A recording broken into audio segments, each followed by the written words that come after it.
Okay, so welcome to Real Oviedo. This is one of our 3 club residences. Okay, this is the one where the majority of our academy players are based. Okay, it's where we have Australian boys here currently with us, and yeah, we can take a step inside and see everything that's going on. Awesome.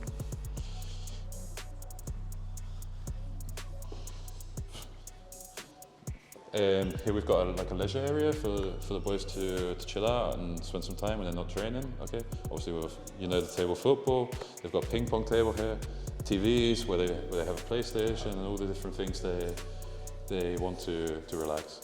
And I'm going to let you in on a little secret, which I tell you the boys here don't know at the moment. Yep. This wall right here is going to be used very soon. It's where we're going to place the 2 match shirts of the players we have from the academy who've made their debut for the first team this season. Awesome. We've got 2 boys who live in this building who made their debut for the first team this year. Great. And their shirts are going to go right there. This room right here, we use it as a classroom. We teach English to some of the boys who are in our soccer school. Okay. Yeah. And we also use it when the boys have video analysis Teach English session. or Spanish? English. English? Yeah. Okay. And we also use it for the boys who come on the programs for their video analysis sessions, for tactics talks, these types of things. The famous players who've come out of Real Oviedo's academy, okay, starting with Cesar Martin, who if you come here you'll meet, he's the head of our foundation. He's heavily involved in all of our international projects.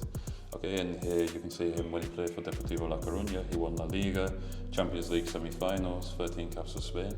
Okay, Juan Mata, who I'm sure is famous in Australia too. Yep. World champion. Other players, well, from a little bit earlier, but Luis Manuel, for example. Yeah, you were telling me before you're an Arsenal fan. Here we got Santi Cazorla, who came through Oviedo too. Viti from the 1980s.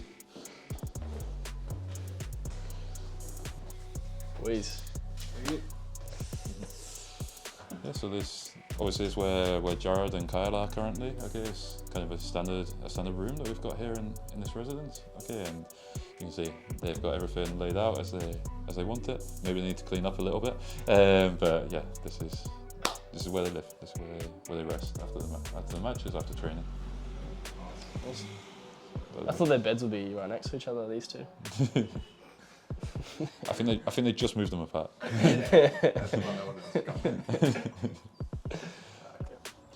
Yeah, so here we've got El Bosque, which is one of our other residences. Okay, and we've actually got a project to renovate a series of our different buildings. Okay, and so yeah, at the current time we've got a group of boys who are living here. So like I say, we've kind of got a whole renovation process, a project to redevelop this whole residence. Okay, but at the moment we've got 2 lounge areas. Okay, roughly 30 rooms. Okay, mostly double rooms, a couple of individual rooms. The plan is that in the not too distant future we'll have 40 individual rooms. Okay, all with their own ensuite bathroom and everything as you would expect it to be. Cool. Okay. So this building here used to be like a university building, okay, and then in the last 2 or 3 years we've been using it for one of our academy residences. Okay. Awesome. Konnichiwa. Okay. Nice. Yeah, here we have probably the tidiest room in the residence with Rui and Sora, and just so you get a little bit of an idea of how the rooms are structured. Okay, they've kind of made the room their own. You've got the 2 beds and. Yeah, that's it, not much more to it.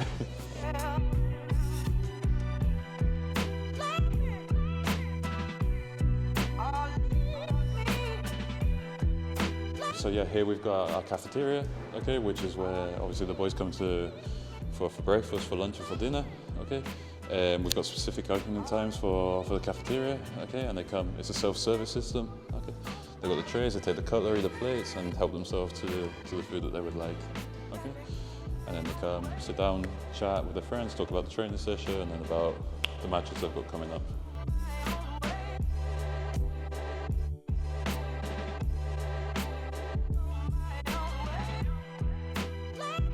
So yeah, we're just going to go into the sports centre now, which is where, well, particularly the younger kids, but a lot of people, you have the opportunity to play football sala and different futsal and these types of things. Okay, so. Awesome. I love how it's right next to the residency as well. Yeah. So you've got this one, you've got the other camp. So little outdoor street one as well. Yeah.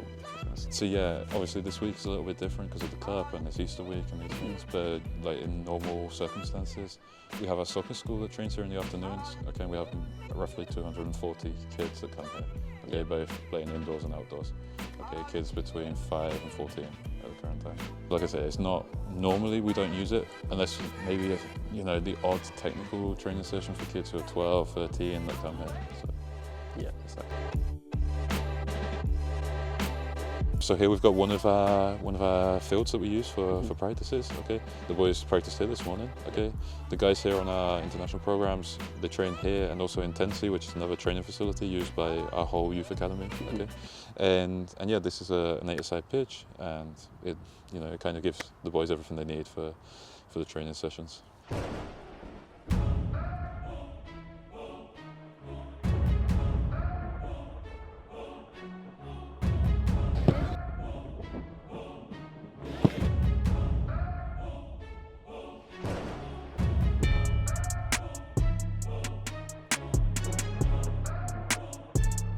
Hi again, Alan. Welcome to Real Oviedo's Carlos Tartiere Stadium. Today we're going to have a look around the different facilities here and show you everything that's going on. Awesome.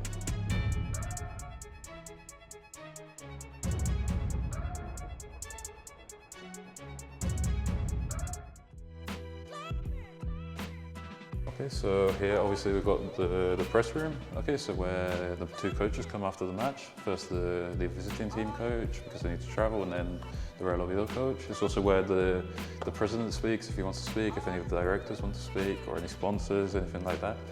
The players only normally come here once during their time at the club, which is for their official presentation, their first day or first week of the club.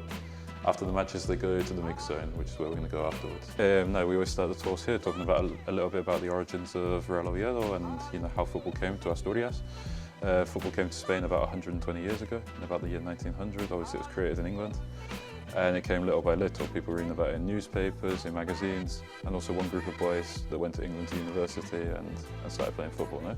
They came back, came to their families with a ball. The first photo of a football team that we have in this city is this photo here. Okay, this team has no relation to Real Oviedo. It's just the first team in this city. Okay, a team called Oviedo Football Club. The word football in English because there was still no word for football in Spanish at that time. Okay, this photo is from the year 1903. But this team in reality was just 11 friends playing football in the park. No president, no coach, no stadium, no goalposts. Okay, just having fun. The first two serious teams in this city were these two teams here. Okay, Real Stadium Club Ovetense and Real Club Deportivo de Oviedo. Okay, these two teams, we can't say they were professional, but they were more serious. Like you can see with presidents, coaches, stadiums, goalposts. At that time, there was no national championship. It was a regional leagues. Okay. And these two teams were big rivals. They represented different sectors of the society. You can kind of see the difference in the stadiums. Like one was more upper class, one was more working class.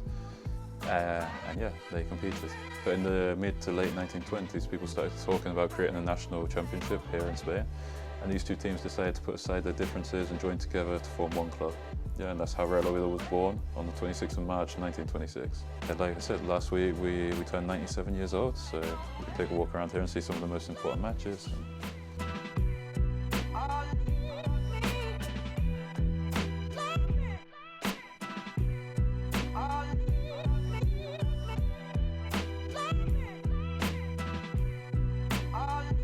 Yeah, so this stadium has a capacity of 30,500. Okay. At the current time, we've got more than 20,000 season ticket holders, as well as having 50,000 shareholders in 150 different countries.